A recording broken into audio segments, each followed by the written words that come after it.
So I'm just going to get a garden rake now, and I'm just going to carefully work the ground up. It's very friable. Not everybody's garden is going to be this loose, but it's taken years of amending the soil, and you can see how it all falls apart really nice. So I try to get the soil relatively level, and I don't put strings out, but some people like to do straight rows.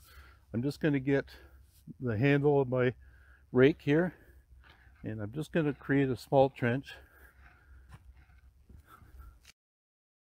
These are some of the easiest vegetables to grow in the garden.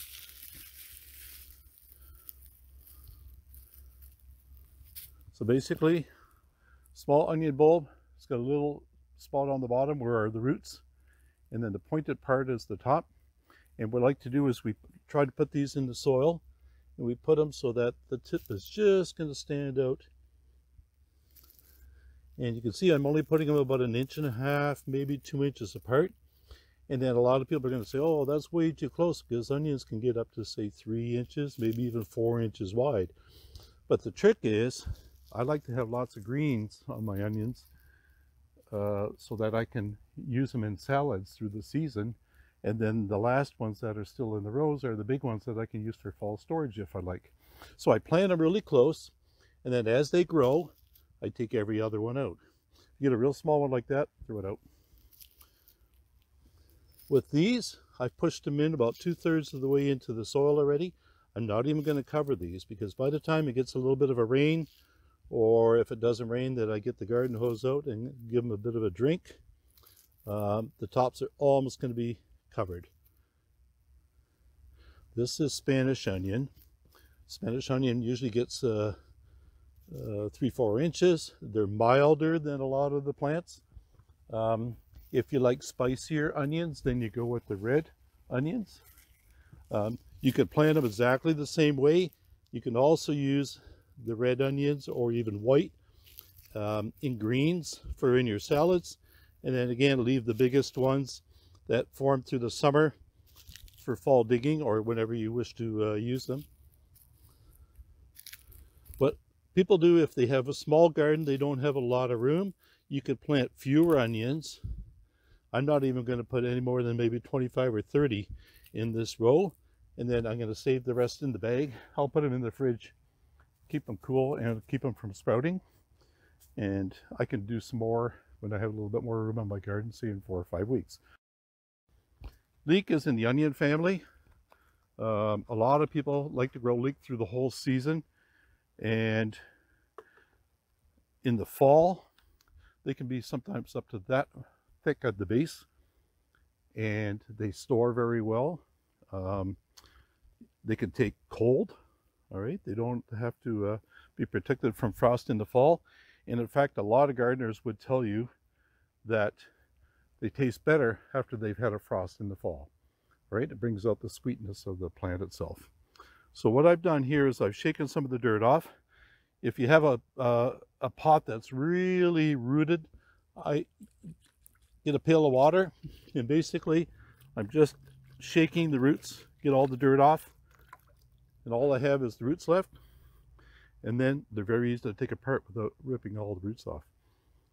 All right, so every one of these plants can be planted again just like we've done the onions, approximately 3 inches apart. And it'll take most of the season to finish these, but again, they can take cool weather.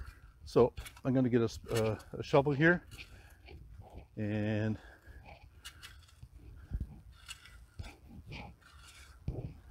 a lot of people say, well, Ken, how come you're growing in raised beds?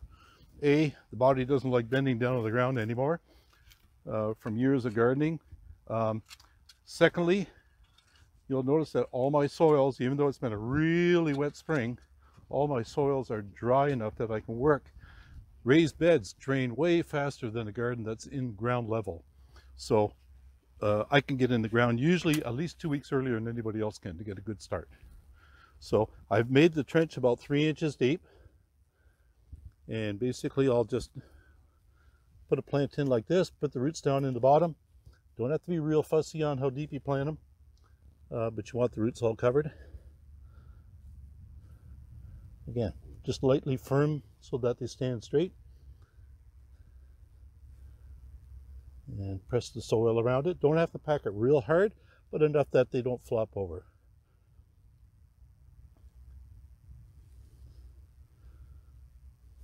So most people get frustrated in gardening because the soil's horribly hard or very dry or a lot of weeds in the garden, and it gets a little frustrating to get started in the spring.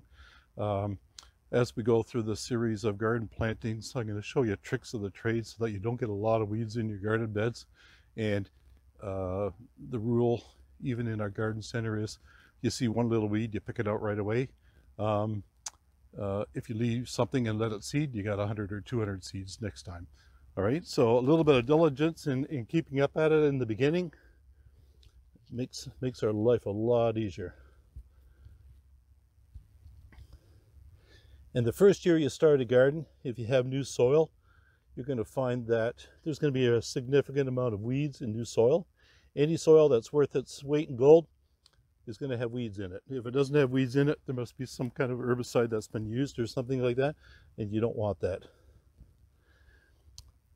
I typically do not use pesticides or chemical fertilizers in my garden. I like to use organic matter. And last year I planted all my vegetables, and about a week or week and a half after I planted, once they got a root in the ground, I went by with some granulated chicken manure, and I just side dressed that. We'll show you how to do that in one of our following videos. So here again, you know, got an 8-foot bed and 8 foot. Planting the leek is going to give you a lot of material in the fall. If you have a lot of plants and you think, well, that's way too much, even in July or August, if they're getting decent size, don't be afraid to pull a few out, the bigger ones, and use them in your cooking already. You don't have to leave it till fall. We store very little material that I grow. Our aim is to have fresh vegetables all season long, and that allows us to, I think the taste is way better than you'll ever buy in the grocery store.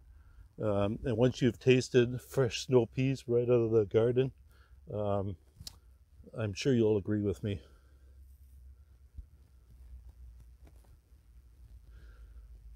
So there I put them about 3 inches apart, and one of the little 4-inch pots, just enough to finish it up.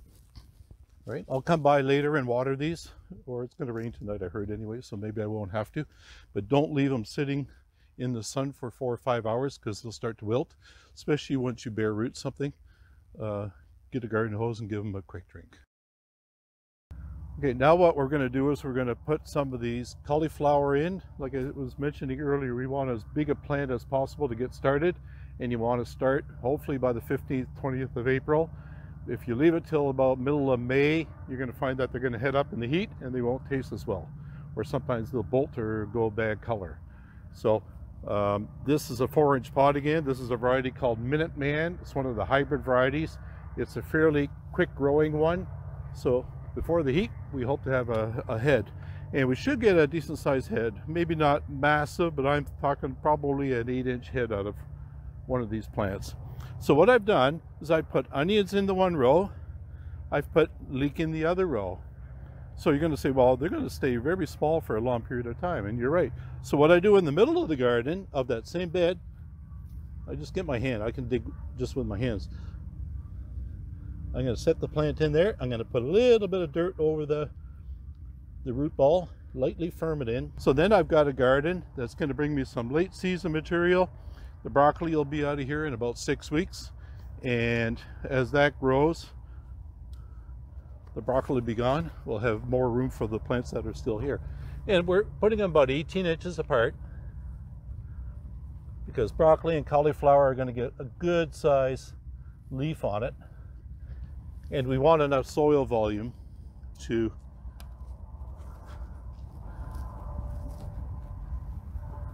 be able to feed each plant sufficiently with moisture and nutrients. So You'll find that if you amend your soil every year, a lot of people like to use organic matter like compost or rotted horse or cow manure or sheep manure.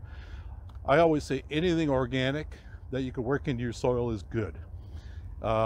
Most soils in our fields around here are about 3 or 4% organic matter, which is very low. In a vegetable garden, if you're attentive to adding as much material as you can, you could easily get it up to 20-30% without really trying hard. And then my soil's always this easy to work with. I don't even need a shovel. I could dig with my hands if I wanted to. Right? So now I have 4. You might want to put one of the tags in, unless you got a really good memory. So you can see the lumps of peat moss in this garden yet. But basically, if I just work it with the rake, it only takes me less than a minute. Just break up the lumps a little bit. You can see it all falls apart and just get a nice crumbly soil. And you can tell that the ground around here is really wet yet. These gardens are just gorgeous for working. And for those who have trouble bending down, you know, these beds are about just under 2 feet in height. It helps a lot later on the season too when you have to do some weeding. You don't have to bend all the way to the ground. I usually sit on the edge of the garden here and I can just reach in and pick out the weeds. Now, don't have to make it into a powder. Like if you had a rototiller and you rototill the garden, you don't need to go over it 10 times. As soon as it's crumbly enough that you can work it easily, I don't care about a few crumbs or lumps in here. As long as I can get in here and actually do my planting, I don't need to work it anymore. A lot of people work their gardens too much and you ruin the structure of the soil. So you can see all the hair root. That's a really good sign. These are all in a potting mix. But, oh, I noticed something here. This one has 2 plants in the pot. I just made 2 pots. 2 plants out of 1. That's what Dutch people do. Oh, save some money.